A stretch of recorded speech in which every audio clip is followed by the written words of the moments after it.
It's coming down to the mid lane, gentlemen. Epic clashes in that lane. 이번 대회에서 잘하는 미드라이너는 페이커 선수, 이지훈 선수, 비어스 선수, 그리고 저까지 해서 이렇게인 것 같아요. Everyone has one name on their mind. Of course, it's always going to be Faker. I would like to play against Faker. Faker. I really want to play against Faker. Daldrin just on the other side, and it's going to be as well. Dumbledore's from the top lane. The hits go in, but Sheik does kills Faker. Only set on the base. He Faker playmaker. This is the cost of sending 4 people mid to kill Faker on his birthday. Trying to put pressure on the flash into the Urchin Strike as well. There's the fish down. And with the solo kill mid. I really like how this guy played Fizz. 我最想遇到的中路是胖，因为上一次在世界赛的时候打敗我們 HQ， 希望这次能再挑战他。 네, 저는 프로 하면서 근데 사실 외국 미드라이너 선수들이랑 붙는 건 이번 기회가 거의 처음이기 때문에 직접 해보기 전에는 잘 모르겠어요. 직접 붙어보기 전까지는. Look at the equalizer in the backside though, on top of the Hemo Plague as well. This is what this comp's supposed to do. Triple kill for Easy Hoon.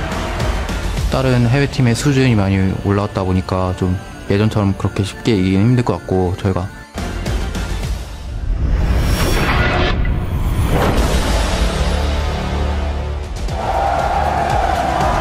Welcome everyone to day 2 of the 2015 mid-season Invitational, coming to you from Seminole Country on the campus of Florida State University in Tallahassee. Yesterday we saw some of the most anticipated international matchups of the year, and today promises to deliver just as many thrills. Now the action is ramping up. As you can see here, the crowd hyped as ever. Lots of flashy lights. Gentlemen, thank you for joining me here today. I'm James Patterson. We're excited to see the group stages here, and alongside me we have some of the finest minds in League of Legends from around the world. The OCE's Jake Spawn Tiberi, English language caster for the LPL. We have the coach of the European LCS's Unicorns of Love, Fabian Sheepy Milant, a familiar face from the North American LCS, Alberto Crumbs Rengifo, and a mainstay of this very analyst desk, Aiden Zyrene Moon. Guys, there's a lot on the line here. Welcome back. Hope you're rested and ready for some kick-ass international play. Now, yesterday was full of surprises, sure, but SKT still remains at the top of the table, but look who's right behind them in second. We have AHQ. These guys go into every international tournament as being heavily underrated, and they always perform. And the trend in them is that they get better as the tournament goes on. So I think that will continue. And Westor, you know, we thought, oh, he's always having a CS differential. He's getting solo kills on Vivin that last Fizz game every single time, and he's still the pinnacle of the team. Even if the focus is on the bottom lane, he's still the one that applies the pressure on mid lane, chokes up the other mid lane, so he opens up plays on the map. And the top lane and bottom lane for AHQ have really surpassed my expectations. And a disappointing story from day one. TSM getting crushed by Fnatic. Oh man, TSM coming into this, like they thought this was their tournament. They're like, all right, this is our time to like show that I Am Katowice meant something in relation to this in Worlds. They come in with like this high expectation of themselves, and they're not meeting it, and they're really disappointing themselves in here. So recovering from that huge, it was actually really like a crushing victory from Fnatic and SKT. Like TSM did not look like the TSM that we were seeing. Their picks were all over the place. Their strategy and their pressure was just pretty much non-existent. So they need to step up today really hard. Yeah, catching up on this, it was more like the TSM from IEM San Jose, Santorin being like really, really passive. And you should really look forward to how do they adjust. I think the biggest point will be the mentality. And they said on social media, they are ready, they want to 2-0 today. And I feel that if they have the mentality right and actually play to their best, they can easily do that. It's much easier said than done, too, because when you come from just high expectations of yourself, they're all talking about a top 2 finish, and you crash and you're like struggling for a Well, we talk about TSM coming in with confidence today, which is what they need to do, and the TSM fans are ready for a comeback. You saw there just a second some clips of them chanting, rooting for USA. There it is right there. A lot of pride on the line here for that team as they have lofty expectations. Then, of course, it looks like we have Fnatic, or EDG. This is EDG rather, instead of Fnatic here. Now we go over to we're going all over the place, gentlemen. And we're back at the desk. At the end of the day, there are a lot of players getting ready for a lot of games. Moving on with half of the group stage behind us, though, here's where we're at coming into day 2. Korea's SK Telecom T1 is alone and undefeated at the top of the standings. AHQ Esports is in second at 2-1, while Edward Gaming and Fnatic are tied at third with 1 win and 1 loss apiece. And throughout yesterday's games, you were calling out the amazing moments on Twitter. And here are your MSI big plays. The first one comes from @ChiraJaden, who says, "Looks like Faker got his birthday spanking." They're going for a little bit of mid lane. Looks like Thakalis and Thaldrin just on the other side, and it's going to be as well. Dumbledore's from the top lane. Who is the monster of the mid lane now? Look at me, I'm the monster now. I wasn't sure he was expecting 4 people mid, 2.5 minutes in. I remember when I got my own birthday spank. No, I did watch Dig during the beginning of the season. That was around my birthday. All right, our next one comes from SKT versus TSM. @LucasM writes, "Oh my God, denied." SKT Wolf saying, don't mess with the horns." He's going to find Santorin right before the Dragon Pit. Looks like he's going to try to get over the wall. Not going to work, though. Oh, Chilling Smite. Santorin in a lot of trouble here. Last one. Headbutting it back out of the lantern. He is one of them spotting Santorin. That's why those know they can take this fight. And look at Wolf. Lantern for Santorin, just headbutts him back in. You're not going anywhere. I love how Monty's like, whoa, hold on. Gravity. Keep myself centered here. That's lovely. Got to lower that center of gravity so he doesn't fall over. I mean, that was pretty much like the amalgamation of the TSM. Like, that was the story yesterday of that game for them. Nothing would go right that entire time, too. Yeah. So it's not like I'm going to flash, then body slam over the wall. He didn't risk it. He was like, okay, let's not blow anything. Let's not, like, embarrass myself. But then that's what happens, is you embarrass yourself when you don't go for the play that you normally would have gone for. And Last Boy just can't save him quick enough. He's trying to run everywhere and pull everyone out of danger. He just can't do enough for his team. Yeah, Thresh lanterns all over the place all day. Thresh lanterns than actually hooks in this game. Probably maxing it. All right, well, remember to keep sending those in.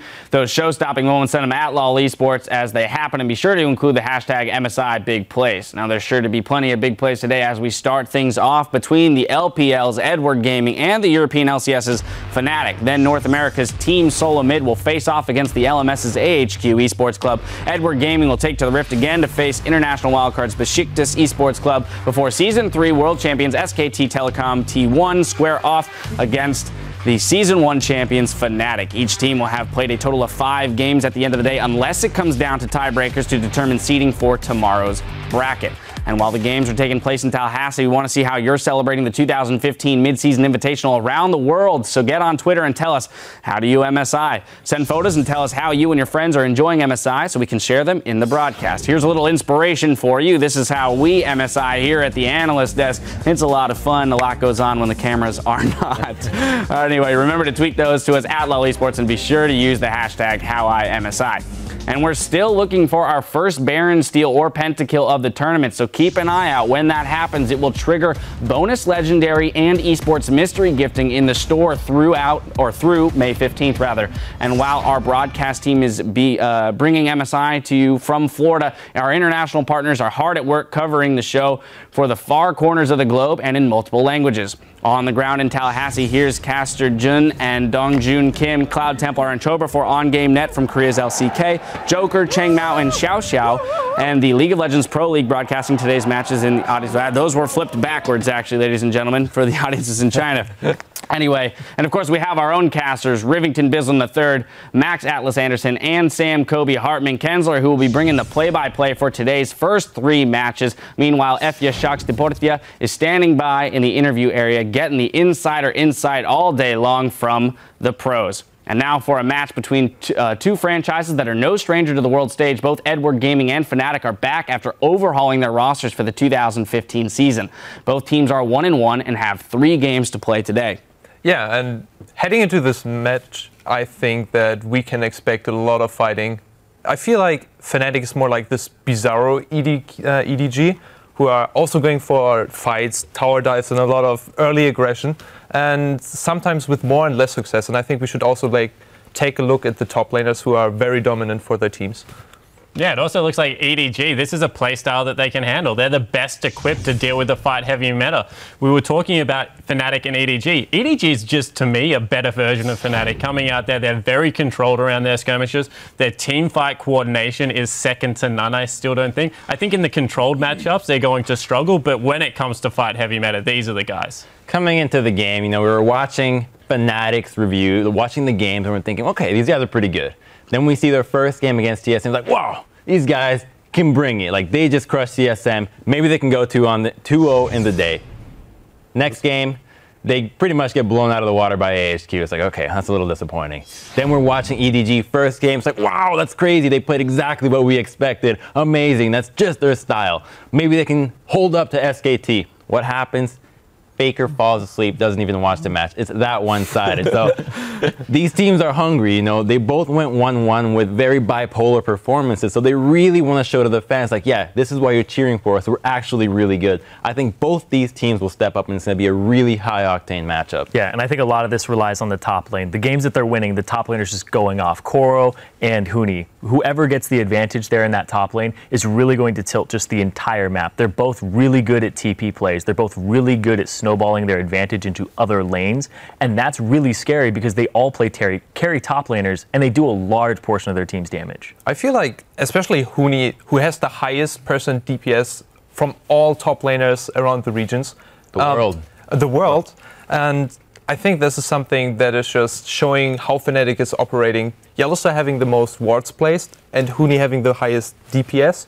I think this team is so reliant on top lane, where I think EDG might not be, but I think also they are just executing it better than EDG. Yeah, I think the other thing is Huni does rely on Reignover to get him going. Once he is going, Huni is a solo carry by himself. We mentioned his damage, the ability to dive the back line. Huni doesn't do as much damage to the front line. He's all about getting onto the priority targets, but he does need to get going. Koro, on the other hand, is all around his teleport. So whilst they throw attention to Huni's lane, I expect Koro to be able to get more done by himself and create playoff Clear Love around the map. Clear Love's much more about teaming up with Mako, creating spaces where they can teleport behind plays and get Clear Love, Koro in on the back line. I think it's worth noting that we mentioned about how Huni having the highest percentage damage and Yellowstar with a lot of warding. Well, it could just be that Yellowstar's warding is simply the enabler for Huni to get that extra damage. If you get more TPs, you get more fights more often, and I think that could be the contributing thing. So it may not just be that Huni is a monster when he gets going, which he is, but it's also a whole collaborative team effort to make sure he gets to that point.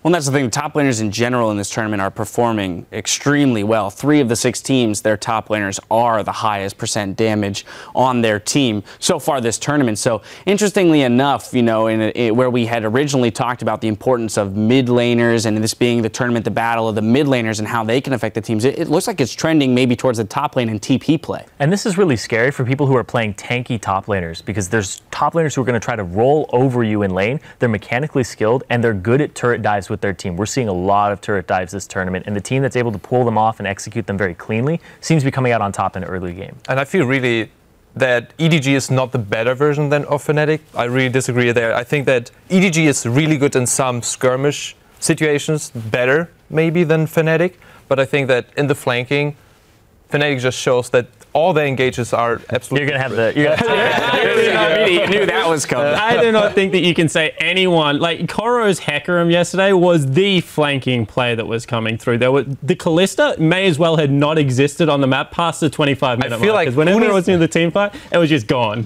Huni's engages were really crisp. I think just Fnatic as a team didn't back it up. Oh, you saw it I don't think he's better than Koro trying to get kills and objectives. Well, we saw plenty of these skirmish-heavy teams so far. There's a lot of fight play at MSI, and according to Edward Gaming's Clear Love, that's exactly where his team excels. 我们队伍团战能打得很好，原因就是因为我们平常的训练量会很大，然后我们在比赛中和训练赛的沟通量会很大。虽然我们是中韩队，就是中国和韩援的队伍，但我们的沟通量就是也许比中国队伍还要更好一点。就是我们在打团的时候，什么细节都会去说，所以说这就是我们打团为什么这么强的原因。 All right, no, they don't feel like they have any communication issues. And I have to say, after watching yesterday, it didn't seem like that either. I'd like to be able to catch a glimpse of just a little excerpt of them team fighting when you can hear the comms and see what they're really talking about, have somebody translate so the whole world can learn about it. If their communication is that good, you know, maybe we can take some notes out of that. Yeah, and it's funny because we don't know how the communication works, but we saw when they turned on the dime on the Sejuani ult yesterday, it definitely does work. Oh yeah, that was really impressive. He was already coming in too. It was great. All right, well, I'm sure people are excited to get into some of that action today. Now let's take a look at the lineups we'll see on stage today. On the blue side, it's the LPL's Edward Gaming. In the top lane, we have Koro. In the jungle, Clear Love. Pawn in the mid lane, Deft at AD carry, and Mako at support. And of course, over on the red side of the rift, it's the European LCS's Fnatic. Huni in the top lane, Rain over in the jungle, Fabivin in the mid lane, Steelback at AD carry, and Yellowstar on support. Wow, words are escaping me today. But before we send it over to the stadium for the picks and bans, gentlemen, I want to hit you up for your predictions of this match. Spawn, we're starting with you, as always. So I went 0-3 yesterday. It wasn't a great day, but I think EDG have this one. This is one of the ones that if I was a gambling man, I would put a lot of money on. I think that they are better in a lot of the roles and play a similar style. If you were a gambling man yesterday, you would be really poor. You'd be broke. You'd have no money left today. Yeah, that's true. So feeling that you go with EDG and you're really certain on this, I feel more, you know, going for Fnatic here, and I think they will have a really strong showing and show that Europe is not to mess with. I think you go with Fnatic because every time they win a game, you're just like, yes, we could have been here doing the same thing. We're not that bad. It was a close match. I'm going with EDG. You know, I think that the difference in both losses from the teams is vastly different, and one is easier to fix. EDG, you could argue the draft was really poor. Sure, their play was lackluster, but I think it came down to how poorly they drafted. On the other hand, Fnatic versus AHQ, they got outplayed pretty hard, to be honest. Solo kills in the mid lane, bottom lane losing, top lane just barely going even. I think EDG, if they bring their A game this time around versus Fnatic's A game as well, I think EDG will come out on top. But if Fnatic does the same thing that they did against TSM, you can't root for two teams. I'm not rooting. I'm giving the condition. They can win. If they get the laning phase, they got it. They can win the laning phase. Yeah, if I had 2 picks every single time I put a prediction in, I'd be 3-0 as well. The caveat. Work the system, man. Even though I hate going with the curse of Spawn, I got to go with EDG here. I think that right now they're the superior team. They just need to clean up their picks and bans. Their coach in an interview said that they're trying things out. If they keep trying things out, though, we'll see, because it's really risky, because it didn't work against SKT, especially the Tristana. But we had this picture before. I was for one team, Fnatic, and you were for all the other teams. So I guess right. That's how the day started yesterday, so this could be an omen of things to come. Yeah. And just on your point about trying things out, EDG tried stuff out all season long. The LPL is a very long season. We saw a Fizz Eve comp come out from these guys, and they still managed to get the win. The Tristana, I think, was a bit that fell over. I don't even know whether that's trying things out. I think that was just like a panic click coming through there, but overall, I still have a lot of confidence in EDG. We'll have to see if EDG, after dropping a game yesterday, decide to stop trying things out. According to LOLesports.com, 54% of you have actually picked Fnatic to take this game, so Sheepy's got a little bit of backing there. I got the fans on my side, and they know it as well. All right, well, the teams are ready to kick off the second day of the 2015 Midseason Invitational, so let's step inside the caster booth and get into the game. Thank you very much, Dash. I am Rivington Bisson III, and joining me is Oceanus, Max, Atlas, Anderson, and of course, Sam, Kobe, Howard, and Kensler.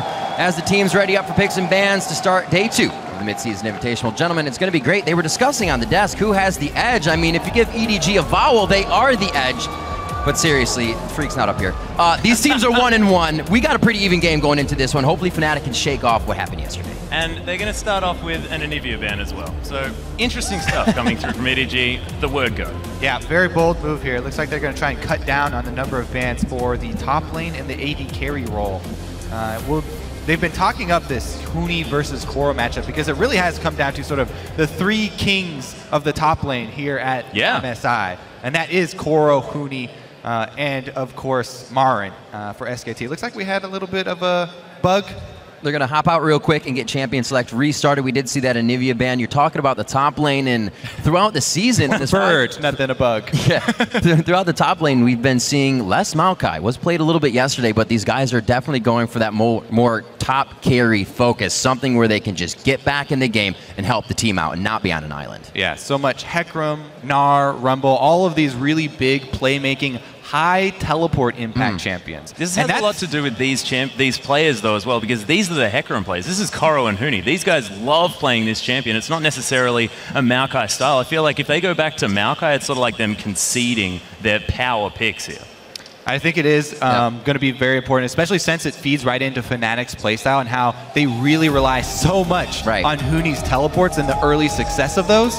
And like you said, Kobe, it was a bird, not a bug. Anivio was accidentally I was like, clicked. They're cutting down on the total number of bans by throwing away a bunch of bans here on Random Champion. So there's the first ban. It is going to be the Sivir. Steelback will not get a chance in that. And really, Deft here and there on it, he's got other priorities for the AD carry, so he loves that ban. Right, so I was wondering if they would actually focus on the AD carry role or the top lane. Okay. There are so many top lane champions right now that to pick and choose from. It looks like they are going to focus on AD carry. And one of the good things about Deft picking Tristana earlier is that he didn't pick Jinx and he didn't ruin his undefeated streak. Hey, that's true. That's true. So he could very easily go back to that Jinx. Fnatic have been first picking Urgot for Steelback, so this is kind of a self-ban here, banning that away from Deft. They feel that EDG would first pick it since they started out with an AD carry ban themselves. And we'll see whether Edward Game actually go for a Kalista ban or they just let Steelback have it. Steelback hasn't necessarily been the strongest Kalista we've seen so far, but that's right. They're not very good at playing against it, Edward Gaming. We know that. I mean, it kind of comes down to, are they scared of the lashback from fans? Just if they let Kalista through again and they lost to another Kalista, they would probably never hear the end of it. But to be honest, Steelback's Kalista not quite as intimidating as Bang's. Absolutely. Seeing that Azir ban as well, maybe some inkling that EDG has. Febvin would want that. Haven't seen it through the semifinals or the finals coming out of the European LCS. I like this multi-ban here, though, against Huni and Febvin with the Cassiopeia. Make sure you get that out of the way. And I actually like that against Huni more than Febvin. His wasn't necessarily as impressive, but Huni went off on that champion. And EDG do have a history of banning out the Cassiopeia. So a little bit of a scattered game plan here in the bans from both teams.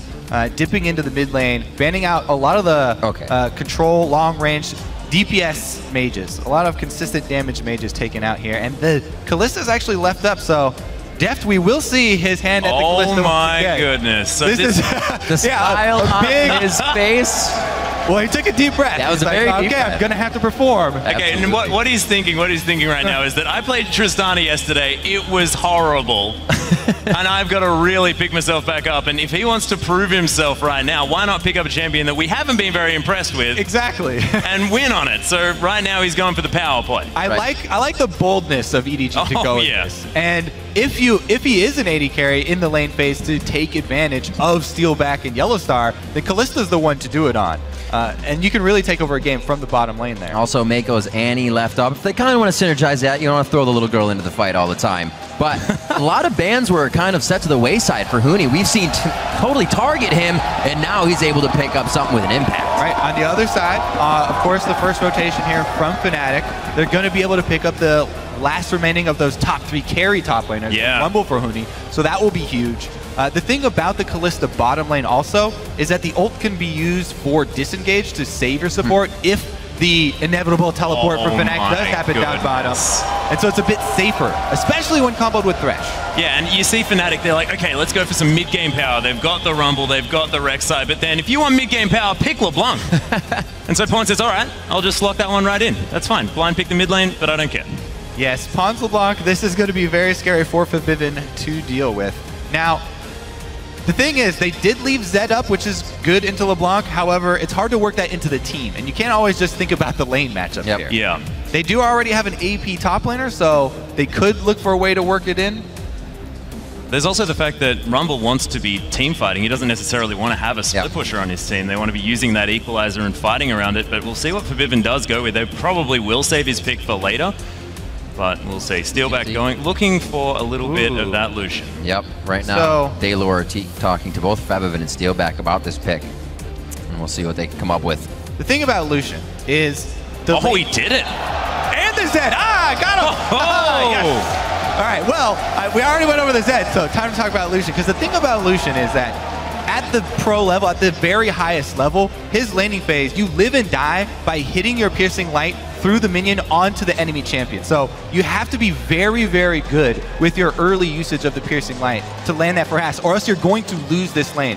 And the thing with Kalista matchup, she can sidestep your Piercing Light simply with her passive. Right. It's all you have to do is constantly strafe as Kalista, and you can avoid the damage. It's almost as annoying as someone playing Odd Job in 007 Gold or Moonraker Elite. It's a very frustrating matchup for me to play, but of course, never happened. Much higher level. He was always banned. He was always banned. We do see the Maokai and the Gragas come in. More tank, more scaling coming out of the EDG composition with a bit of that fight from Pawn. If he can control the mid game, then it's going to be real easy peasy on that end. If this early game from Fnatic, though, can get control, if Rainover can get from lane to lane as he's been doing, and if it's Huni, I don't know if it's going to be a long game for him. Oh! Yellowstar straight in there with the Annie pickup Talking as well. about maybe Mako. Yeah, there is so much mid-game power here, though. If they're getting a fight around that Tibbers level 6 mark, I don't know how it goes wrong for Fnatic. Well, Yellowstar, yes, he's very well known for this Annie, and he's going to make a lot of roaming plays, but if you think about the team fights, that's a scary pick. To pick Annie into Maokai Gragas, yeah, that's a good point. Annie is very scared of large bodies.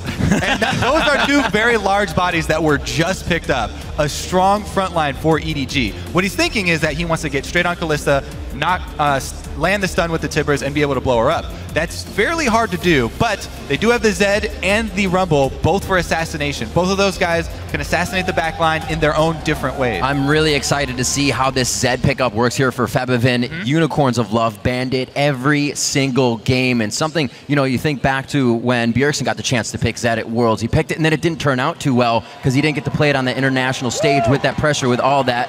Is this Zed still honed in for Febivin? I love the Zed LeBlanc matchup. Yeah, absolutely. Zed does have a bit of an edge, but it's so exciting because we finally get to see more Assassins again. We were hoping for Assassins with all of these great mid laners coming to MSI. We're going to see one of the best Assassin matchups. See if Pawn can actually take it, because they opted to ban out the long-range DPS mages instead of Zed. All right, with picks and bans on the books, let us know who you think will come out on top. Game 1 here by tweeting at LOL Esports with the hashtags EDG win or FNC win. We'll add up all the results as we get into the game, and you'll be able to see your vote.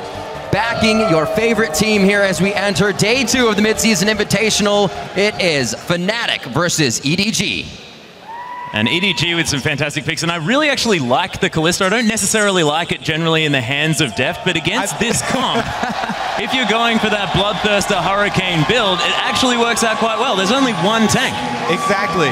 The Cinder Hulk advantage goes to EDG in this drafting phase. Fnatic have reverted to an older pre-5.5 set of champions here. You can still pull this off, but it re-emphasizes the point that we keep bringing up for Fnatic. And this is this early game, and these are those roaming plays. The Zed and the Rumble have to have a good early impact, because Clearlove and Koro are both going to scale very well as these tanks. And we'll see if Yellowstar gets off to an early start, has started the W for the stun. He gets a double. Money. That's beautiful. That's Spell Thief's Edge already getting stacked up. No problem at all. Yellowstar's playing so aggressively here. Mako didn't decide to go for anything there, but EDG just going to back off. Yellowstar going to get his mana back and his health there as well. Gets another potion out of that, 47 gold, so he gets to grab another biscuit. Oh. And he'll continue to spam as he heads to lane. It looks like we may actually get that matchup as well, as both teams head towards the bottom side. It is going to be nitty and gritty from the start. Febivin starting off with the longsword as well to put pressure on in that mid lane. And we see the ring and biscuits from Pawn, because he also wants to put pressure out. We've seen even Faker bringing out consumables in the mid, but we can see these guys want to fight. Right. All right, so plus for the mid lane. The classic double sapling start here to help out Pawn, give him an edge in this matchup. We'll see if he makes anything happen with the early level 2. Because he's missing some of his mana bar right now, Febivin should expect it, shouldn't get caught off guard. Yellowstar getting there a little late to stop it. He flashes for it, though. Yellowstar getting himself out with a big smile ear to ear. So that flash, he not only got an experience advantage by sealing it away, but Deft and Mako already tanked the entire Krugs, the entire damage that the Krugs are going to deal. So they earned the extra potion advantage as well for that support. So Yellowstar really helping out his bottom lane here and making that level advantage. Clearlove. The classic Clearlove level 2 gank here. Nice play back there by Mako. The flash body slam with the exhaust as well.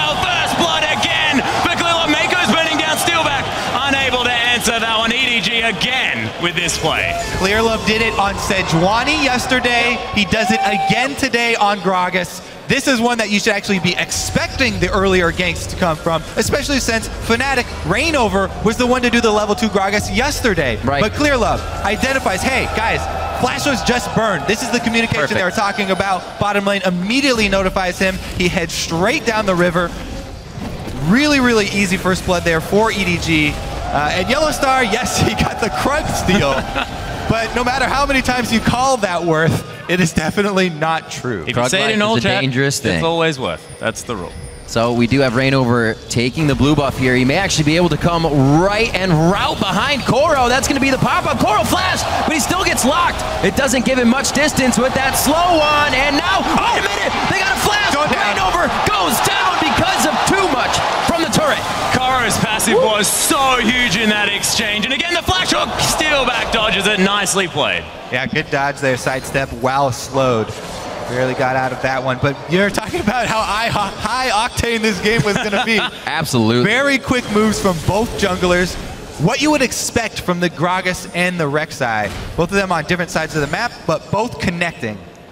Skirmisher already for Reignover, something we constantly see from the European LCS. He wants to be in the face of Clearlove. Already see him taking the blue and then to the top lane. As he comes back in, he's going to head towards the bottom side of that map and might have to provide pressure as it gets pushed in. Didn't get that auto Nice off. job by Pawn, but low on mana here. Chug now his biscuits and try to get back up. He's winning that damage straight though. Yeah, and this is what Pawn is fantastic at as well in the mid lane. He weaves auto attacks between everything that he does, even on these mages that aren't going to be AD scaling at all. He makes sure to get the maximum damage in these trades, and you saw after that, auto was cancelled there by Forbidden a bit, unfortunately. Just managed to get a lot of damage back. This is why I really miss the standard lane games every now and again. Lane swaps are fun to watch, but to really see the junglers shine, standard lanes are definitely where it's at. Reignover heading in to try and pick up some scraps here as well. Pawn, though, with both summoners and control of the lane, Shadow being down, probably not going to opt for much there, especially since there's no flash on Rek'Sai. Yeah, a bit of wasted time there from Reignover. Oh, Reignover could have cleared that. Of course, with the Q on Rek'Sai, you do have enough attack speed in order to clear a ward, but decides not to. He gets up. Maybe didn't see it at first because he wasn't burrowed. You're right. So he steals this, and Pawn keeps safe in mid. And look at the reaction from Clearlove as well. Yeah. He's got deep wards in the red side jungle now of Fnatic. They saw Reignover on the bottom side of the map. Now he's going to make his move top lane. There's the snare from Maokai. It's a little bit close to the turret though, so... Yeah, Kara actually going down very, very low here as well. He's going to overheat. Nice work from Clearlove to try and save him, but the flame spin is burning Kara down. Twisted advance, nets the kill. That was so close. That was some very strong bait there. All right, jungler number 2. Ready, go. Literally playing with fire right now on both sides. 3-1, Reignover needs to make an impact. We saw versus TSM, it was very fast to the mid lane, but it's been Clearlove to make the first impact in this game. Oh, Reignover! With the distortion callback, just magically disappears from Reignover's sight on that gank. He doesn't stay on top of the LeBlanc distortion. Also uses his unburrow on the minion. Yeah, the teleport coming in from behind. It's not even going to matter. Up the kill. Huni now trying to get the flame spitter down. He does harpoon once onto Deft, but that's not going to matter. Deft on Kalista can just get out of that light crowd control, quickly bouncing back. Now the hook from Mako, and he can't get any help from Steelback. He's already turned away from the fight, and EDG are picking things up everywhere now. Yeah, and Steelback managed to get out, but Koro decided, I don't even need to be down here. Deft's got it even after that dive, and man, Fnatic seem to be falling apart. All right, so action. That's the name of the game. Pawn's gonna go in here under the turret. I don't know why we're. Oh no, this is not the kill. Yeah. All right, so he went in full. Oh, but Deft picks up another one, takes the Lantern out as well. And there are so many kills this game. There's no time for replays. They just keep killing each other. All right. Once they come up, they go up to bat and they get another kill every single time. We should make an agreement, right, where we'll do all of the replays after the game. There's no time for it right now. Exactly. We don't have to go over the plays in every single kill. What you need to have is just a tally by your side. What's really important here is that EDG are coming out ahead in almost all of these skirmishes. Right. And the early teleport from Huni that we knew was going to come down bottom, turned around by that Kalista lane that we highlighted. Deft having a great time here. on the Kalista in the bottom lane, already to the BF sword, and he is destroying Steelback down there in CS. It's really everywhere that destroying has happened. Omnipresent right now for EDG with this team that's supposed to be scaling. They have grabbed somewhat a heck of an early game lead right now. Pawn and this is still definitely a focused champion in the he middle. can't play. One of the slipperiest guys. Double roam? There's the stun. That's the death mark. They're going to need 3 now to finally take him down. We'll see if EDG can work anything off of this, but I think Fnatic executed fast enough to get back and repair. The roaming Yellow Star, yep, that'll do it. Gotta be at some point. Rainover pincer movement. They've got double pink wards in the top side river, so Rainover knows he can come down that path. Great conversion there for Fnatic, but again, if we're keeping tally of all of this action so quick and dirty here for EDG, still very substantial lead for them, and this Kalista is going to quickly get out of hand. And the beautiful thing about Fnatic, though, is the fact that they're down, they're aware that they're down, but they've consolidated vision around this map despite that fact. So they may not necessarily get pushed further back, because look at that river up the top side. I mean, they're not going to be invaded again. That's a good point to bring up. You know, we were looking at those ward stats earlier in the day. EDG, well, Coro's going to... Yeah, Coro, he does have the ultimate there. He's stopping a lot of this damage, but he's burning down here again. But in the bottom lane, Fate's Call's being popped. Yellow Star dodges out of the thing, but the hook from Mako. Fate's Call not going to get the knockup, but he doesn't need it. There's so much CC. It's like a give it a go. Yeah. All right, so Coro escapes with his life up top. He was Meanwhile, okay. Yeah. He's going to just evacuate the top lane here, and they're going to give up the turret, so no kill down there. But again, wards. Aha. We looked at the ward stats. EDG have the most placed and killed. Yeah. So if there's going to be so much action like this, and EDG have the lead, they should be littering the maps with wards so that Fnatic's further moves will be telegraphed, and they'll be able to see these roams coming beforehand and prepare appropriately. Yeah, this is the thing. But the other side of that coin is the fact that EDG don't care about the top side. They've got Coro. He was put further ahead. He had 2 kills early on. He was losing in farm, but now that's completely gone. He's going to be absolutely fine. They're now looking for Dragon Vision, so they've got their wards on the bottom side. They're not wasting gold buying wards for the top side of the map. Right. You never want to fight a war on 3 fronts. Yeah. And EDG know this. They have decided that the front they're going to give up is top lane. And they just tell Coro, okay, when they come your way, just book it. Yeah. We're going to cede that area of the map because happens. we're allocating all of our resources to the bottom side here. And we're picking up kills in mid lane and bottom lane, plus the Dragon. We're seeing that Rainover still trying to keep himself in the game, mainly with farm, 51-34, still building himself up there, but he hasn't been present for the team. He did just grab the blue over on EDG, but they grabbed his, and Dragon. So everything they're doing is just being hit harder by EDG right now. Febivin trying to get his hands on Pawn in the mid lane, but Clearlove is also there. He's going to deliver a nice belly slap and a barrel to take down Febivin.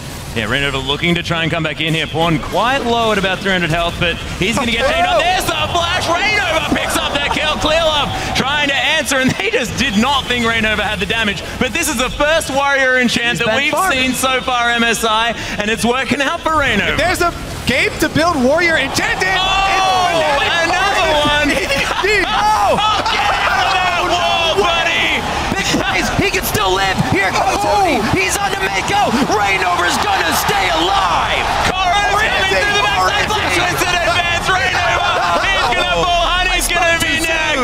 Hoonie even. Oh my goodness, Coro looking for it, gets the slow, but I think... He's got a speed boost, baby! He's got the shrine! Oh, he got hit by the harpoon. All right, breather. Yeah, calm down. Easy, guys. We're all right. I'm so happy I have 2 play-by-play with me for this game. 16 kills, 12 minutes. People are about to spawn, so expect more kills. That's just be careful, it's a tree! He got out. We're fine. We're fine. That was the most hilarious sequence of events. With Mako hooking in more than he could chew. Where do you think you're going, Rainover? Get back here, boy. Let's take a look at it, because this is how it starts out. He's got like 4 lives in this play. As you mentioned, the warrior gimmick. All right, here it is. Yeah, get back here, Rainover. Pulls him back through the tunnel. But oops, he's got help. Hooney's the first one to roam. It seems like everybody in this game is forgetting about their lane counterparts when they go for roams. Second one here. Oh, there's the other top laner. And Jungler goes down.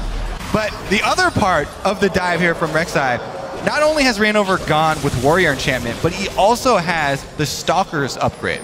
Yeah. So minus 20% damage dealt for 6 seconds is huge for these duels. Plus the true damage burn gives him a really, really strong dueling power in this early mid stage of the game where we're seeing so many fights constantly. And those wards that we were talking about, they're nowhere to be found because everybody's too busy fighting. Yeah, and over MSI so far as well, Deft has had a deficit of being CS at 10 minutes of 17.5 behind. He's now 50 CS ahead. He really, really wants to answer that statistic. I feel like that Trist matchup did not That may not have helped him, Kobe. Most definitely not. Hurting the stats just a little bit. Well, we did hear EDG saying in their previous videos they may be a team with 2 different languages, but they still know how to fight, and they feel they have one of the best fight mechanics between the 5 of them on the Rift. Right now, they're showing quite strong with Roman lanes and Clearlove starting everybody off strong. Yeah, the scary thing for Fnatic is that in all the chaos where their team is supposed to be the team that thrives with the Rek'Sai and the Zed, it's actually EDG who are thriving in the early game when it's really chaotic and everything's spread out. Well, it's also it's not chaotic really. They're still taking down turrets. They took the bottom lane, they rotated mid. They're still killing chaotic. things. There have been kills in all 3 lanes every 20 seconds. China control. This is what it is. China control. There's crazy fights. What I mean by control is when they group up. All right, the tank line is going to do a lot. Wait a minute, though. It doesn't look like Hooney's going to be the only one to go down here. They get out of the turret just in time, actually. And Rainover and Yellowstar just a hair away from getting a kill on that one as well. But Fevabin sits on a pink ward. This could be big for them if he decides to go in at the right time. He does have Mako to look for, but that could already be a first sure kill. Who will be the focus? Nice little CS by Mako there as they still hover the turret. That's the big old right there as Pawn coming through the distortion. That is a very, very patient Forbidden waiting in that tri-brush. He wants to find his way in. Mako still hasn't backed out yet. They see the jungler bottom, but they don't have 2 of their members, so pretty hard for Fnatic to pull this off. There's the teleport from Hooney. They're going to force it. Can Yellowstar get his stun? Rainover looking to come in, but Pawn is going to distort out of the way. Deft might need to get Lantern as Mako. He's moving pretty quick. Forced to use the flash, actually. There's the stun as well. Deathmark onto Deft. He's trying to escape this one. Beautiful exhaust from Mako, though. He does get the kill for Bivin. Tries to get out. Koro picks that one up. Rainover trying to do some work, but he gets destroyed by Pawn, and Steelback finds his way into the fight eventually. And Koro, why are you not dead? As Yellowstar, you are not going anywhere, buddy. Pawn's got so much damage, and the double kill for Mako. 3-1-9 on Thresh. All right, I'll give you this. Most of the chaos is coming from Fnatic's side of the game. They tried to force that without a Rumble ultimate. Hooney teleports in, and he's just going to run at them with Flame Spitter here. Look at the cooldowns here. He does not have the ultimate. Yellowstar gets the stun off, but they're dangerously close to this turret. Coming in here as well. You think, all right, it looks like it could be good. We do have Steelback coming in, but he has an Avarice Blade and a Scepter to the Bloodthirster coming in here from the Callista. So he goes down without really being able to deliver or keep himself alive. The I think I can mentality just dominoes against Fnatic. The kickback on that Light Slinger, he couldn't get the light in the right direction either. How much light is being pierced? But the thing is, Koro also played that beautifully. He's a tank. He lost his entire health bar, but still survived. Almost. Yeah. Almost his entire health bar. Otherwise, he'd be dead. I understand how it works. Since we have been looking at those, sort of 3 kings of the top lane, Koro has been looking outstanding. Yeah. He had a really good bait earlier. He was the one to go with the more defensive top laner because now in Maokai got the second pick right. Hooney was able to first pick away the Rumble, so big props here to Koro. Well played. Misses the chain, does Pawn, but they are going to be able to take down this ward as Mako throws out a hook. Just a zoning death sentence. Ladies and gentlemen, that wasn't a miss. Zoning death sentence. One of the few times it hasn't broken out into several kills. Anything can break out into fights here. It's EDG. If they put a ward down, they might want a full 5v5 fight over it. That's why these guys are so good at fighting. It happens that often. Core items now quickly completed. 17 minutes in. The Righteous Glory. That Juggernaut as well coming in with Ninja Tabi for Clearlove. And we see the Zanya's finished up with the Bloodthirster. So these guys can really make an impact here. For having a late game scaling team, they're ready to go right now. Yes. Let's take this brief moment of respite and go over the fact that when things do get a little bit more controlled and EDG get to group with their tank line, it makes things very, very difficult for Fnatic to pull off these kills that they're looking for. It would have to be a miraculous ultimate from Hooney on the Rumble in a corridor. And this is the beautiful thing to see coming through from EDG as well, though, is the fact that they are now looking like the EDG that was playing and dominating the split in the middle of the season. They're roaming around the map, they're taking turret after turret, and they're shutting the enemy team out of anything in their jungle. All right, I'm going to hold you to that, and I'm looking at a 23-minute Baron then. All right. Well, still, that's a late Baron. That's a late Baron. A little bit later. Okay. The impressive thing was that's when we saw them kind of be hindered by the 5.5 when the tanks came in. Yeah. And now they're playing the Maokai in like the Hecarim Rumble-ridden meta right now, so they can still do it on that defensive edge. They can definitely still put up the kills no matter what they're playing with their aggression.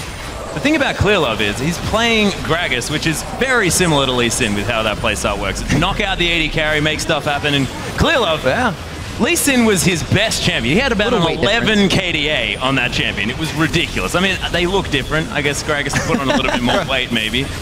Gragas is definitely the Lee Sin of the Cinderhulk. Yeah, absolutely. So we have the Blade of the Ruin King now finished for Febiven. They don't even have enough pressure to start splitting the map in any sort of way, though. Always going to the beat of EDG's drum here, and 1 minute on to Baron. It's almost EDG's prerequisite to get inside the base, and I'm pretty sure they'll be warding up that Baron as that minute comes. Rainover gets flayed right out of the tunnel as he tries to make his way into the fight, and they are going right through the turret. They'll be able to drop some kills. That second tier turret as well. Deft does have the mark on him, but it looks like he's going to live through this with that Bloodthirster sustain, and they continue. They're not even worried about this second tier. It goes down as an afterthought. This is ridiculous. Fnatic once again get wiped. Yellow Star's gonna make it out this time though.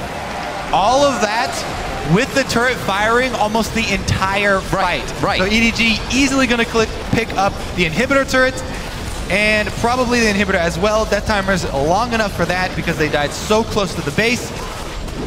And that was so beautiful by Pawn as well. I mean, he distorts in, makes sure he gets as much damage down as he could. He was picking up turret aggro, but he didn't mind. He just uses the Zhonya's after he does all of his work, and he's A-okay. I didn't even, with all the action, I didn't even look one time down at the builds here. But these Zhonya's early from LeBlanc in the Zed matchup makes a lot of sense and makes those tower dives that much easier. Well, Coral, though, sticks around a little bit too long. Yeah, he might be in trouble here as he's trying to turn it around, but this tree is not going to last that long. Man, that was a lot longer than even I was expecting right there, but Fnatic managed to get it done. So looking at the early game, check this out, this replay first, to see how EDG just micros in and out of this fight and not even worried about that turret. All right, so we're looking for, the Rumble ultimate the stun down, so huge part of their damage not available. Did get a good flame, spit her off, but again, Fnatic so far behind right now. Nothing to follow up on that death mark. Death's still on the back line. Look at the positioning. Pawn, Clearlove, Koro, right in the front. Huge tank line, and Pawn can go wherever he wants, getting kills. And the thing that was the thing that's quite sad here for Fnatic is that was one of the best tibbers I've ever seen coming through from Yellowstar, right underneath the turret. Theoretically, that should have been exactly what Fnatic wanted, but they were just too far behind. Yeah, think about the follow-up there, hoping for the tibbers into Rainover knockup, but he had just got flayed out of the tunnel, and so he didn't have the movement to reposition in time. Really, they are being able to itemize very hard right now against Fnatic. A Quicksilver Sash, if you will, before that Hurricane. Desperation. We will meet the Baron. Or will we? There's plenty of wards on it, and we don't have enough damage. So. Yeah, they're killing Baron and a pink ward at the same time, wondering, I wonder whether they know that we're here. Yeah, EDG not even taking the time to collapse, just giving it a little laugh. Nice try, guys. We're going to shove up the lanes. Yeah, and they're going to take this inner turret here as well. That's only one inner left, and Deft is going to make short work of that one as well. That is going to be the entire outer ring, both outer rings of turrets for nothing here in favor of EDG. And they've also picked up that inhibitor from before. And Deft, it's sort of like they've forgotten he was on the map, but he's still here, guys. They're never going to come through and try and get something done, but there's a lot of turret damage here. And there's a lot of Fnatic members as well. We have to see Huni going towards the top side. They now have to spread themselves out thin. It's not going to make a 10-second dragon any easier, so they might just have to give this one up as well. As they lose their blue, no resources are theirs. Yeah, you mentioned Deft. Deft is definitely the supreme power in this mid-game on either team. Yeah. He's already got the Quicksilver Sash completed for the mid-game Kalista on the back of his 7 kills. There's nothing that can stop him now. Even if you land the anti-stun, he's going to be able to Quicksilver faster then the follow-up is going to come. And if you don't land the anti-stun, then he'll just save the Quicksilver for Zed Deathmark, and nobody's going to be able to assassinate him. So he has so many moves to keep himself safe here, especially comboed with Thresh, that it's really Def's mid-game right here. And this gives a lot of other teams, further in the group stages that have to play them, pause for thought. Because as Atlas said, the Kalista was not something that we really feared from Deft up until now. And they've used this strategy before. They've picked Kalista to try and get it banned against them. That's what it seems like, because Deft has not looked the most impressive on that champion, but right now he's playing beautifully. I'd probably still ban it. Oh, looking for something here as Forbiven does use the Deathmark. Nice use of the Zhonya's, but I think 3 members might be enough from Fnatic, and Rainova pads his stats yet again. The quickest way to go back and buy your next needlessly large rod, I guess. Thinking on that one. All right, okay. Couldn't be bothered recalling. 4, 4, and 8 for him. 179, still doing well in that lane. And to look how EDG adapted in the early game to grab that low-hanging fruit. Yeah, Yellowstar got ahead, but he lost his flash. So they acted on that immediately and then continued to snowball the game from there. That's something teams got to look at as well, as EDG is going to react and go with what they think is right, and it worked this game. I think that's been one of the best things that we've seen from Clearlove. Is the instant reactions early on in the game. And he's making sure that he's getting Deft as far ahead as he possibly can. It even happened against SKT, except afterwards, Bang and Wolf just ran over that lane anyway. They sort of decided that we'll ignore the first blood and we'll just destroy you anyway. But Clearlove going to clear out some tunnels here as well. This time the Kalista's on the other foot, Atlas. Yeah, it's exactly right. Deft just showing his mettle on that champion. Oh, Steelback has to throw the Bloodthirster in there just to keep alive for a little bit longer in these fights. Definitely not going to help him cut through Koro or Clearlove any better. It's only a matter of time now as EDG just continues their stranglehold on this game. Still up kills per minute. 29 kills in 25 minutes. Yeah, you don't really come back with this type of team comp from Fnatic. Unless Pond continues to do single-man ambushes on 4 people. He has been known to do that though, and EDG is just getting Baron in the meantime, except last time they weren't taking an objective during it. I mean, that was just bad, let's be honest. We've all had those 40 kill LeBlanc games we just can't get to the Nexus with. But then again, that game, when do you get your team wasn't carrying as well as you are. So I think all of EDG is going to be knocking on the front door again very soon. I'm really looking forward to that game, Riv. You had those moments where you're so far ahead, you ask your team, you think I can 1v5? And they say no, you take it as a challenge. Challenge accepted. Oh, it looks like they want this fight. This will also mean the Baron maybe seal the deal. Koro from the side. Fnatic not able to assess the fight correctly, and they lose Tibbers immediately without it doing too much damage or stunning anybody. Yellowstar now calling shots from the Death Chamber, and it looks like they're going to be able to clean this one up with a Fate's Call, but they go back in. Yeah, Def looking to get back in on the Fate's Call as well. Beautiful work jumping over the edge, and he's just going to kill Forbiven too easy. Meanwhile, Pawn on the backside is going to take down Steelback as he tries to relentlessly pursue away, and man, this EDG lineup's looking like they had some rest last night, Kobe. Is Huni going to go for a solo on Mako here? He misses! Oh, he's getting burned. He'll take the shutdown, but he's going to be close to the ace as Yellowstar respawns. Still gets his target. Oh, yeah. Mission accomplished. Target down. He killed Mako. Yeah. Is that worth again? We type in worth again, Kobe. But man, yeah, Deft and Mako really showing in the earlier stage in the fight up by the red buff just how frustrating the Thresh Kalista combo is with so many options for re-engage timings. Yeah. They just the constant switcheroo there from that combo is really, really annoying to deal with. You have to remember as well, this is Deft and Mako. This is a Korean and a Chinese player, and they are playing so beautifully in a lane that, like you said, requires so much coordination. That Fate's Call, that re-engage to come through in that one, on top of Forbiven, who is a very slippery champion. Man, really beautifully done. They are hitting their marks for sure, and they do have the edge in this game. Almost able to pressure now onto a 4th dragon, which will be theirs. I don't know if we'll even get to number 5 here with Baron minions coming in through H lane. Here's that situation again. It's going to be maybe a 3v1, but this is going to be a slippery pawn here. Flame Spitter from the side of Huni, and he just quickly distorts back to the original W. He's buying time for the rest of the team to converge. Yeah, Def looking to make his way in here. Yellow Star, the chains on him. Pawn doesn't even give the assist to Def as Rainover. He's going to try and tunnel out. Koro with the twisted advance. Huni just getting destroyed. What equalizer, ladies and gentlemen, is Rainover. He's going to die. EDG are huge right now. 28-10. Def tanking up the turret, which is still hurting him. It's a bit silly. So far ahead, so many wards on the map, you literally are able to play inside the minds of your opponent. You know their every move, you know what they're going to do, and it just makes the game that much easier for them. 28-10 here. They have as many kills as minutes just on their side. Yeah, this is 15,000 gold at 28 minutes into the game. 8 turrets to nothing as well. This is very close to a perfect game, despite the few deaths, but you're not going to see an EDG game when they don't die a few times because they like to test the limits. So true. Also one of the teams that do push in quite quickly once they have that lead. Once they get that Baron, they'll finalize the game. Teams do not have a chance to really react to that. EDG is like a team that feels uncomfortable unless they have purple things spinning around them. That's true. As soon as they have that, they're like, yes, we know exactly what we've got to do. We're going to finish this game. Get an anxiety attack when it plays off. Oh, where's my Baron buff? All those bags of gold are not comforting enough. They're 15k ahead. No, need Baron. Need Baron. Okay. And 4th Dragon. And 4th Dragon, of course. 8 turrets to 0. That 15,000 gold lead, and now the 4th Dragon of the game. A clean sweep here so far for EDG across the objectives of the map, and now they look once again not really to spread Fnatic out thin. They're only going towards mid and bottom here, but they're definitely going to make their numbers smaller as they pick them off here one by one. Yeah, Karo in trouble. I mean, actually not in trouble, as Forbiven's in trouble, and Clearlove does get the beautiful body slam. A little bit unnecessary. Gonna cause Gonna pick up the kill. Yeah, causing some trouble, exactly. Rivington, man. Yes!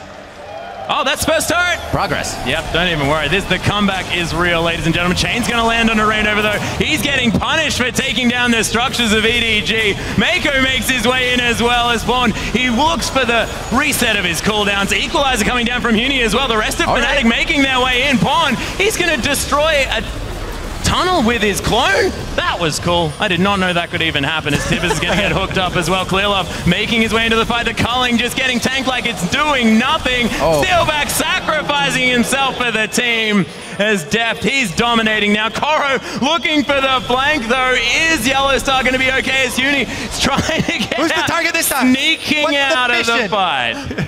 Kevin cleaning up the minions. Koro with the Righteous Glory, not in range of flash from Yellowstar, and he cannot get the Arcane Smash in. You saw Huni trying to tiptoe out of the top lane there. Everybody try. No, Huni's still down there. This time. He's got his sight set on the counter jungling.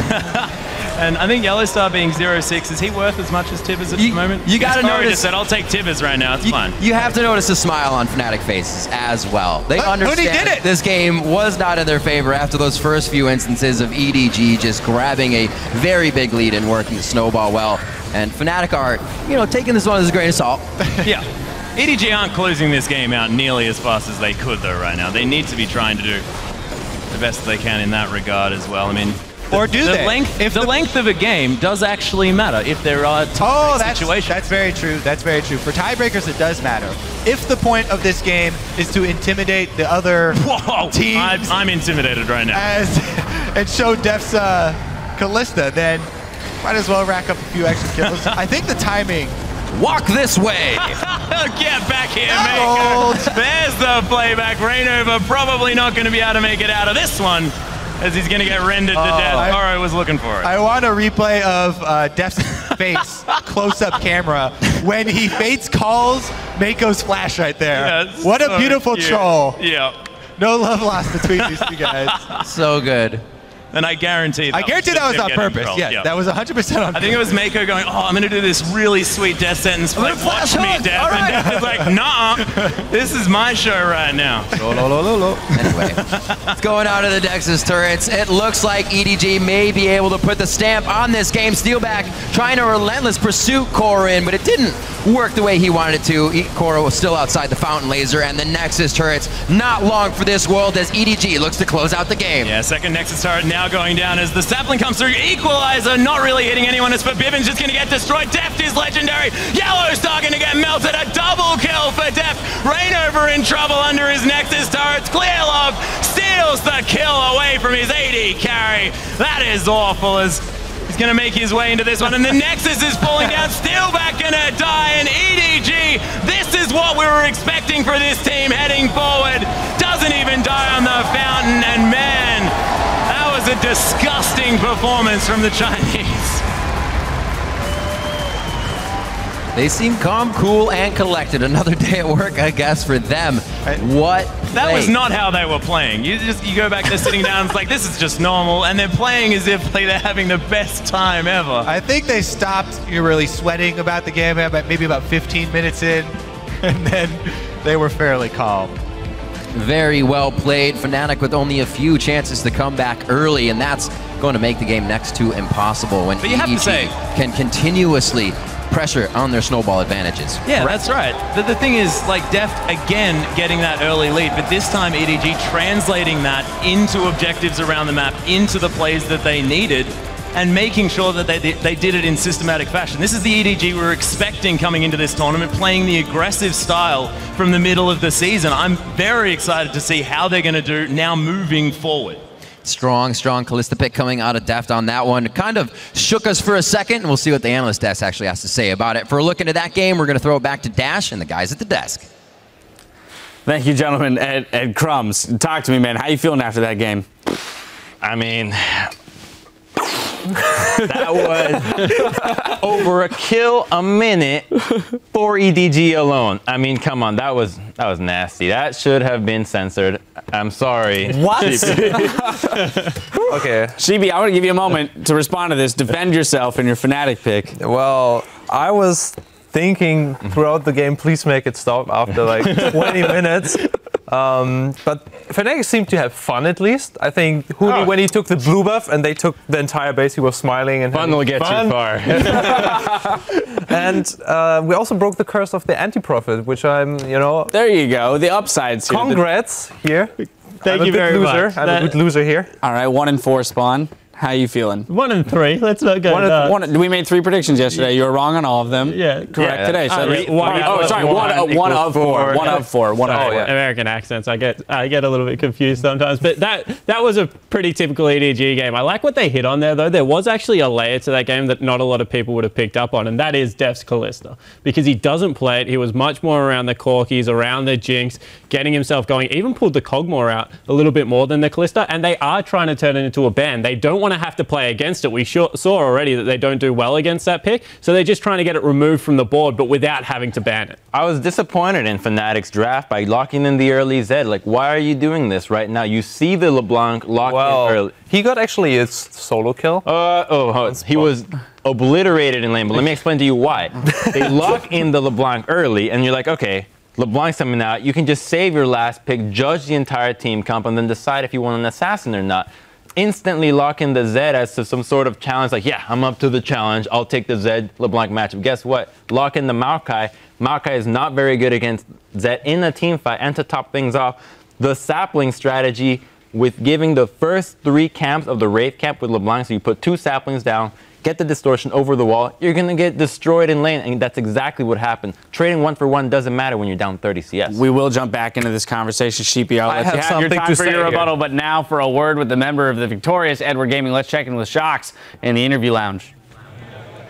Thank you very much, Dash. I'm joined here by Deft on the victorious EDG. Whew, what a performance that was, Deft. Tell me about you guys' picks and ban strategy, and especially making sure that you got your hands on that Kalista. 이번 경기 밴픽에 관해서 좀 듣고 싶은데요. 특히 칼리스타 선픽이 되게 인상적이었어요. 좀 설명 좀 해주세요. 지난번 SKT전에서 제가 뱅 선수한테 칼리스타를 주고 좀 많이 당했거든요. 그래서 저도 할 수 있다는 걸 보여주고 싶어서 골랐어요. During our match against SKT yesterday, we had a very hard time against Bang's Kalista. So I want to show that I also can do that. Well, you definitely showed it. You guys were very aggressive, and so was Fnatic. Were you surprised at all at the level of aggressiveness that team showed? 그 푸나틱 팀이 되게 공격적으로 게임을 좀 풀어갔어요. 어떻게 좀 그런 공격적인 플레이 스타일에 좀 당황하셨나요, 혹시? 공격적인 스타일로 치면은 다른 중국 팀들이 훨씬 공격적이라서 그런 걸로 딱히 당황하지는 않았어요. The Chinese teams back in LPL were much more aggressive, so we weren't that surprised. And totally prepared, I can imagine. You guys are fighting or are doing very well on the group to get out of groups here. You're up against TSM a little bit later. What kind of EDG will we see? Will we see the EDG we saw versus SKT or the EDG we saw just now? 이제 다음 경기로 TSM과 경기가 남아 있는데요. TSM과 경기 때는 어제 SKT랑 붙었을 때 그 EDG 나올지 아니면 오늘 프나틱과 붙었을 때 EDG 나올지 좀 궁금합니다. 일단 저희 팀이 잘하는 게 라인전을 일단 이기고 그 바탕으로 굴리는 걸 라인전이 강력해서 그걸 바탕으로 이기는 걸 잘하는데 어제 SKT전 같은 경우는 전 라인이 다 상성을 안 좋은 걸 골라서 다음 푸나틱전은 저희가 더 잘하니까 상성 그렇게 심하지 않은 걸로 골라서 라인전에서 끝내고 싶어요. So I think our team's strength is pressuring our opponents during lane phase and getting the better picks. But our game against SKT, I think all of our lanes got outpicked. So we want to focus more on our picks during TSM and just end the game very early. End the game very early. Well, we'll see if that happens. Congratulations and thank you very much. Back over to the analyst. Dash, take it away. Thank you, Shox. Before we jump back to Sheepy and his defense for Fevivin, I do want to throw out a couple of the statistics here that we saw backing up the strength of the laners here. Pawn up 20 CS at 10 minutes there. Deft 4-0-1 with a 50 CS lead by 12 minutes. And then on the side of Steelback is one of those Fnatic players that really needs to step it up this tournament. He, going into this game, averaged 21 CS differential down at 10 minutes. At the end of this game, he's now averaging 27.3 below his opponent in lane at 10 minutes. For that game, though, the statistic about middle isn't necessarily valid just because of how big of an advantage the 3 Wraith camp, Raptor camp? Yeah, the 3 Raptor camp gives you. Just because you can hit level 2 off the first wave allows you to crush the lane. So if it was an even matchup, maybe would have swayed the other way. Yeah. Other thing I think teams need to really look at from this game is that Pawn is a distraction and Deft is a carry. Pawn is like dancing around. You saw he even went for the solo kill over the wall into 3 people. He literally looks like he has the funnest job in the world because he's backed up by Coral and Deft who do all this damage. And he just tries to annoy the heck out of people until Deft's at a point where he's like, okay, now I'll team fight games under control. I feel that was pretty much what happened in this game. They went for those really aggressive plays and actually came out ahead, and I think there was some kind of outclass, and it was definitely not pretty for Fnatic. Things got pretty close, for example, for the top lane gang, where he almost killed...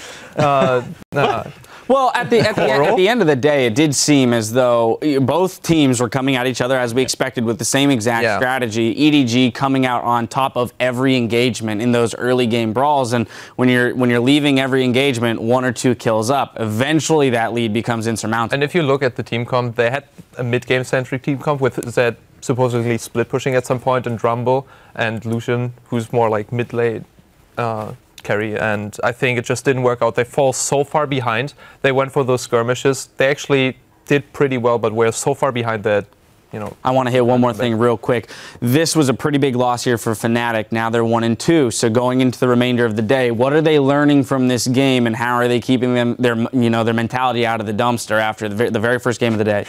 I think they have to keep their emotions out of the draft. Like, you have to be really analytical and think about what it means to lock in an early assassin pick when you don't have to. Just focus on building the structure of your team and then put the carries in later. Only a champion like Kalista is it really worth picking early because she offers a lot of utility. You're not going to lock in that really early carry champion unless you're Faker. But then they first picked Kalista, so... Exactly. Like, these guys are really, really good at these champions. Otherwise, like, especially when you haven't seen the top lane champion, like, it's very difficult to play against that mid lane. All right, well, we are 1 game in. We got to move on. There's 1 game down, and there's no slowing down at this point. Coming up next, the North American champions Team Solo Mid will face the LMS's AHQ Esports. Stay tuned. We'll be right back. Love me like you do. Love me like you do. You know that this will go on Reddit, right? No. Sorry. It's not record. Deft on Callista can just get out of that light crowd control, quickly bouncing back. Now the hook from Mako, and he can't get any help from Steelback. Game to build Warrior Enchanted. Oh, another one. Oh, get out of that wall, buddy. Trying to do some work, but he gets destroyed by Pawn, and Steelback finds his way into the fight eventually. And Koro, why are you not dead? Doesn't even give the assist to Def as Rainover. He's going to try and tunnel out Koro with the twisted advance. Huni just getting destroyed. Holy shit. Oh, look at this.